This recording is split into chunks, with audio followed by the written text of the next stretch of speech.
imagine for a moment that somewhere in the middle of Texas there was a large foreign military base, say Chinese or Russian. Imagine that thousands of armed foreign troops were constantly patrolling American streets in military vehicles. Imagine they were here under the auspices of keeping us safe, or promoting democracy, or protecting their strategic interests. Imagine that they operated outside of U.S. law and that the Constitution did not apply to them. Imagine that every now and then they made mistakes or acted on bad information and accidentally killed or terrorized innocent Americans, including women and children, most of the time with little or no repercussions or consequences. Imagine that they set up checkpoints on our soil and routinely searched and ransacked entire neighborhoods of homes. Imagine if Americans were fearful of these foreign troops and overwhelmingly thought America would be better off without their presence.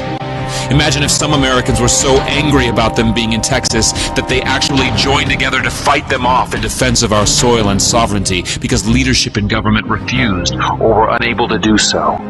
Imagine that those Americans were labeled terrorists or insurgents for their defensive actions and routinely killed or captured or tortured by the foreign troops on our land.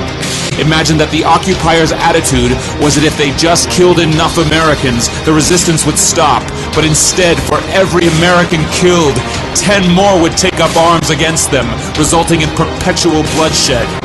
Imagine if most of the citizens of the foreign land also wanted these troops to return home. Imagine if they elected a leader who promised to bring them home and put an end to this horror. Imagine if that leader changed his mind once he took office. The reality is that our military presence on foreign soil is as offensive to the people that live there as armed Chinese troops would be if they were stationed in Texas. Shutting down military bases and ceasing to deal with other nations with threats and violence is not isolationism. It is the opposite. Opening ourselves up to friendship, honest trade, and diplomacy is the foreign policy of peace and prosperity.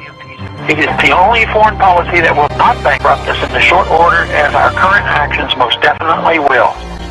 I share the disappointment of the American people in the foreign policy rhetoric coming from the administration.